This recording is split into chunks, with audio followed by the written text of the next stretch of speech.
ఓం శ్రీ మాత్రే నమః. ఛానల్లోకి స్వాగతమండి. ఉగాది తరువాత ధనస్సు రాశి వారి జీవితంలో పెనుమార్పులు జరగబోతున్నాయి.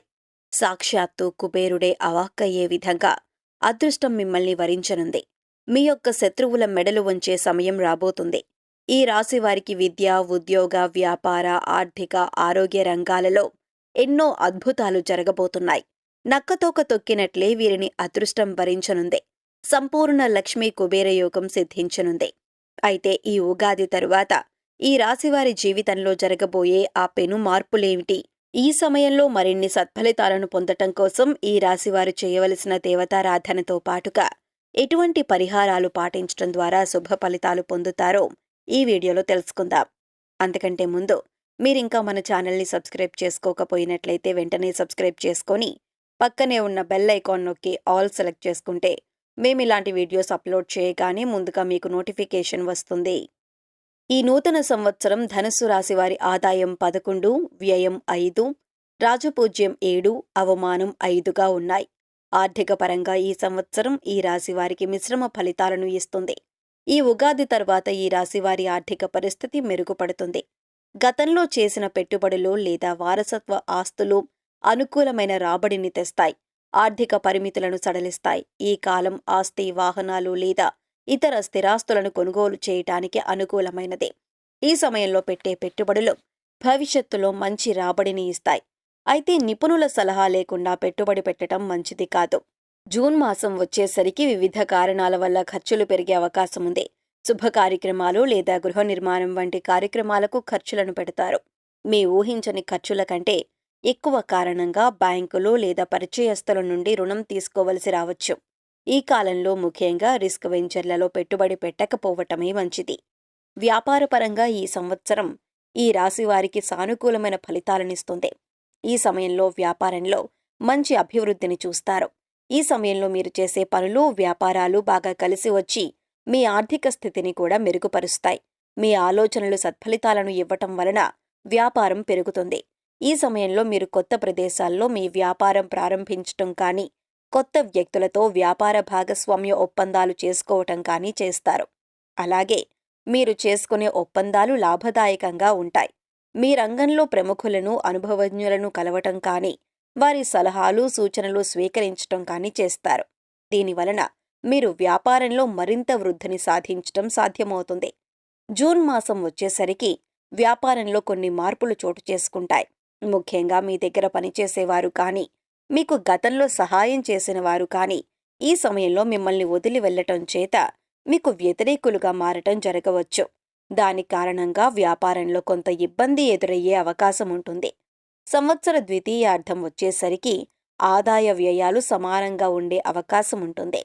వ్యాపారం అభివృద్ధి చెందినప్పటికీ ఆదాయం పెరగకపోవటం వలన ఈ సమయంలో కొత్త పెట్టుబడులు పెట్టడానికి, వ్యాపారం మరింత అభివృద్ధి చెయ్యటానికి అవకాశాలు తగ్గుతాయి. మీరు మీ వ్యాపార భాగస్వాములతో కలిసి చేయాలనుకునే పనులు ఆగిపోవటం కానీ, లేదా మీ మధ్య అభిప్రాయ భేదాలు ఏర్పడటం కానీ జరగవచ్చు. ఈ సమయంలో మీ రంగంలో అనుభవజ్ఞులు లేదా నిపుణుల సలహాలను తీసుకున్నప్పటికీ వాటితో ఎక్కువ ప్రయోజనం ఉండకపోయే అవకాశం ఉంటుంది. ఉద్యోగపరంగా ఈ సంవత్సరం ఈ రాశి వారికి సానుకూల ఫలితాలను ఇస్తుంది. ఉద్యోగస్తులకు ఈ సంవత్సరం అనుకూలంగా ఉంటుంది. ఈ సమయంలో మీ పై అధికారుల సహకారం లభిస్తుంది. ఈ సమయంలో మీరు కోరుకున్న పదోన్నతి కానీ, మారాలనుకున్న ప్రదేశానికి బదిలీ అవ్వటం కానీ జరుగుతుంది. మీరు విదేశీయానం కొరకు ప్రయత్నిస్తున్నట్లయితే ఈ సంవత్సరం మే 1 లోపు మీ కోరిక తీరే అవకాశం ఉంటుంది. అంతేకాకుండా మీ ఆలోచనలకు మీ అదృష్టం కూడా తోడై వృత్తిలో పేరుతో పాటుగా అభివృద్ధినిస్తుంది. ఈ సమయంలో మిత్రులు లేదా శ్రేయోభిలాషుల సహాయంతో మీరు చేయాలనుకున్న ముఖ్యమైన పనులను పూర్తి చేయగలుగుతారు. మీ రంగంలో ప్రముఖులను కానీ, ఆదర్శ వ్యక్తులను కానీ కలుసుకొని వారి సలహాలు, సూచనలను తీసుకుంటారు. కొత్తగా ఉద్యోగం కొరకు ప్రయత్నిస్తున్న వారికి ఈ సంవత్సరం అనుకూలమైన ఫలితం ఉంటుంది. విద్యపరంగా ఈ సంవత్సరం ఈ రాశి వారికి మిశ్రమ ఫలితాలను ఇస్తుంది. ఈ సమయంలో ఈ రాశి వారికి ఏకాగ్రత పెరగటం, చదువుపై ఆసక్తి పెరగటం జరుగుతుంది. అంతేకాకుండా గురువుల నుంచి, పెద్దల నుంచి కొత్త విషయాలను నేర్చుకోవాలని ఆసక్తి కూడా కలిగి ఉంటారు. దాని కారణంగా వీరు చదువులో మరియు పరీక్షల్లో బాగా రాణించగలుగుతారు. ఈ సంవత్సరం విదేశాల్లో ఉన్నత విద్యాభ్యాసం చేయాలనుకునే వారికి లేదా ప్రతిష్టాత్మకమైన విద్యా సంస్థల్లో ప్రవేశం కోరుకునే విద్యార్థులకు అనుకూలంగా ఉంటుంది. ఈ సంవత్సరం వీరు కోరుకున్న విధంగా ఉన్నత విద్యాలయాల్లో ప్రవేశం లభిస్తుంది. ఆరోగ్యపరంగా ఈ సంవత్సరం ఈ రాశి వారికి సానుకూల ఫలితాలను ఇస్తుంది. ఆరోగ్యపరంగా ఈ సంవత్సరం మొదటి 4 నెలలు అనుకూలంగా, మిగిలిన 8 నెలలు మిశ్రమంగా ఉంటుంది. ఈ సమయంలో మీ ఆరోగ్యం బాగుంటుంది. ఈ సమయంలో మీ రోగనిరోధక శక్తి పెరగటమే కాకుండా మీరు మానసికంగా కూడా ఉత్సాహంగా ఉంటారు. అంతేకాకుండా గతంలో ఉన్న ఆరోగ్య సమస్యలు కూడా ఈ సమయంలో తగ్గుముఖం పడతాయి. మే నుంచి ఆరోగ్య విషయంలో మార్పులు కనిపిస్తాయి. పాదాలు, నేత్రాలు మరియు నడుముకు సంబంధించిన ఆరోగ్య సమస్యలు ఈ సమయంలో మిమ్మల్ని ఇబ్బంది పెట్టే అవకాశం ఉంటుంది.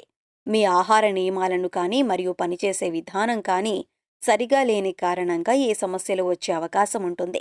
సరైన పద్ధతిలో నిల్చోవడం కానీ కూర్చోవడం కానీ చేయకపోవటం, అలాగే కళ్లకు విశ్రాంతి కల్పించకుండా పనిచేయటం మరియు సమయానికి ఆహారం తీసుకోకపోవటం వలన ఈ సమస్యలు వచ్చే అవకాశం ఉంటుంది. వీలైనంత వరకు ఆహార పానీయాల విషయంలో మరియు మీ దైనందిన కార్యక్రమాల విషయంలో జాగ్రత్తగా ఉండటం వలన మీరు అనారోగ్యం పాలు కాకుండా మిమ్మల్ని మీరు కాపాడుకోగలరు. కుటుంబపరంగా ఈ సంవత్సరం ఈ రాశి వారికి మిశ్రమ ఫలితాలను ఇస్తుంది. ఈ సమయంలో మీ కుటుంబ జీవితం బాగుంటుంది. మీరు మీ కుటుంబ సభ్యులతో కలిసి వివాహాది శుభకార్యాలకు హాజరవుతారు లేదా మీ ఇంట్లో శుభకార్యం జరిగే అవకాశం ఉంటుంది. ఈ సమయంలో మీ సంతానం అభివృద్ధిలోకి రావటమే కాకుండా వారితో సంబంధ బాంధవ్యాలు మెరుగుపడతాయి. ఈ సమయంలో మీరు మానసికంగా ఉల్లాసంగా ఉండటమే కాకుండా మీ కుటుంబ సభ్యులను కూడా ఆనందంగా ఉంచే ప్రయత్నం చేస్తారు. ఈ సమయంలో మీరు ఆధ్యాత్మిక క్షేత్ర సందర్శనం కానీ మీ కుటుంబ సభ్యులతో కలిసి వినోదయాత్రలు కానీ చేస్తారు. మీ తోబుట్టువుల సహకారంతో మీరు ముఖ్యమైన పనులు పూర్తి చేస్తారు. ఒకవేళ మీరు అవివాహితులై ఉండి వివాహం గురించి ఎదురు చూస్తున్నట్లయితే ఈ సమయంలో వివాహం అవ్వటం కానీ వివాహం నిశ్చయం అవటం కానీ జరుగుతుంది. గత కొంతకాలంగా సంతానం కోసం ఎదురు చూస్తున్న ఈ రాశి వారికి ఈ సంవత్సర ద్వితీయార్థంలో సంతాన ప్రాప్తి కలుగుతుంది. అంతేకాకుండా ఈ సమయంలో పొందే సంతానం ద్వారా మీకు భవిష్యత్తులో ఎన్నో లాభాలు చేకూరుతాయి. ఈ సమయంలో మరిన్ని సత్ఫలితాలను పొందటం కోసం ఈ రాశివారు చేయవలసిన దేవతారాధన చూసుకున్నట్లయితే ప్రతిరోజు లేదా ప్రతి శనివారం రాహుస్తోత్ర పారాయణం చేయటం లేదా రాహుమంత్ర జపం చేయటం మంచిది. దీంతో పాటు దుర్గాస్తోత్ర పారాయణం చేయటం లేదా దుర్గా సప్తసతి పారాయణం చేయటం వలన శుభ ఫలితాలను పొందుతారు. హనుమాన్ చాలీసాను ప్రతినిత్యం పఠించటం ద్వారా మేలు చేకూరుతుంది. లలితా సహస్రనామాలను ప్రతి శుక్రవారం క్రమం తప్పకుండా పఠించినట్లయితే సర్వశుభాలు కలుగుతాయి. ఈ సమయంలో మరిన్ని సత్ఫలితాలను పొందటం కోసం ఈ రాశివారు చేయవలసిన పరిహారాలు చూసుకున్నట్లయితే శనివారాలలో దేవాలయంలో నల్ల నువ్వులను దానం చెయ్యాలి. కాలభైరవుడిని పూజించటం మరియు ఆదివారం నాడు ఆయనకు ఇమర్తిని పవిత్రంగా సమర్పించటం వలన మీకు ప్రయోజనం చేకూరుతుంది. ఎల్లప్పుడూ మీ నుదిటిపై కుంకుమ లేదా పసుపు తిలకం పెట్టుకోండి.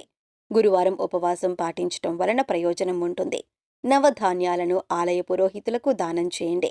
ఆహారాన్ని, నల్ల దుప్పట్లను పేదవారికి, యాచకులకు పంచండి. సో చూశారు కదండి, ఈ ఉగాది తర్వాత ఈ రాశి వారి జీవితంలో జరగబోయే ఆ పెను మార్పులేమిటి? ఈ సమయంలో మరిన్ని సత్ఫలితాలను పొందటం కోసం ఈ రాశివారు చేయవలసిన దేవతారాధనతో పాటుగా ఎటువంటి పరిహారాలను పాటించడం ద్వారా శుభ ఫలితాలను పొందుతారో ఈ వీడియోలో తెలుసుకున్నాం కదా. ఈ వీడియో మీకు నచ్చినట్లయితే లైక్ చేయండి. మీ ఫ్రెండ్స్ అండ్ ఫ్యామిలీ మెంబర్స్లో ఎవరైనా సరే ధనుస్సు రాశి వారు ఉన్నట్లయితే వారితో ఈ వీడియోను షేర్ చేసుకోవడం మర్చిపోకండి. ఇప్పటి వరకు మీరు ఇంకా మన ఛానల్ని సబ్స్క్రైబ్ చేసుకోకపోయినట్లయితే సబ్స్క్రైబ్ చేసుకొని పక్కనే ఉన్న బెల్ ఐకాన్ నొక్కి ఆల్ సెలెక్ట్ చేసుకుంటే మేము ఇలాంటి వీడియోస్ అప్లోడ్ చేయగానే ముందుగా మీకు నోటిఫికేషన్ వస్తుంది. మరొక చక్కటి వీడియోతో మళ్ళీ కలుసుకుందామండి.